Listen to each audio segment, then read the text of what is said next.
पुढे पुढच्या घडामोडीकडे मला चक्रव्यूहात अडकवण्याचा प्रयत्न करण्यात आला असं वक्तव्य हसन मुश्रीफ यांनी केलंय। मंत्रिपदासाठी गेलेला वाघ तुमच्या सेवेसाठी परत आलाय असं मुश्रीफांनी म्हटलंय।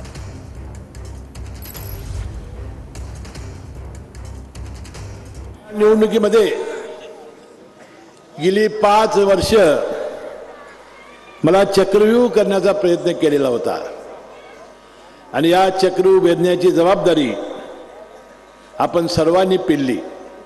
ज्याचा उल्लेख केला जातीवादाचा, तर प्रचार हा सातत्याने केला जातोय। ईडी सारखं शस्त्र वापरण्यात आलं आणि या निवडणुकीमध्ये या प्रचंड प्रमाणात आपण केलेली मेहनत, आपण माझ्यावर टाकलेला विश्वास, यामुळेच या विजयी मी होऊ शकलो। मोफत ऑपरेशन, मी 3 आठवडे आज या ठिकाणी नव्हतो। 3 आठवड्यामध्ये ज्या ज्या लोकांच्या अडचणी राहिल्या असतील, ज्यांचे प्रश्न राहिले असतील, तर उद्या सकाळी 6 पासून मी तुमच्या सेवेला हमाल हा तयार आहे। त्यांच्या कामासाठी 21 दिवस मंत्रिपदासाठी गेलेला हसन मुश्रीफ आता तुमच्यासाठी वाघ म्हणून परत आलेला आहे।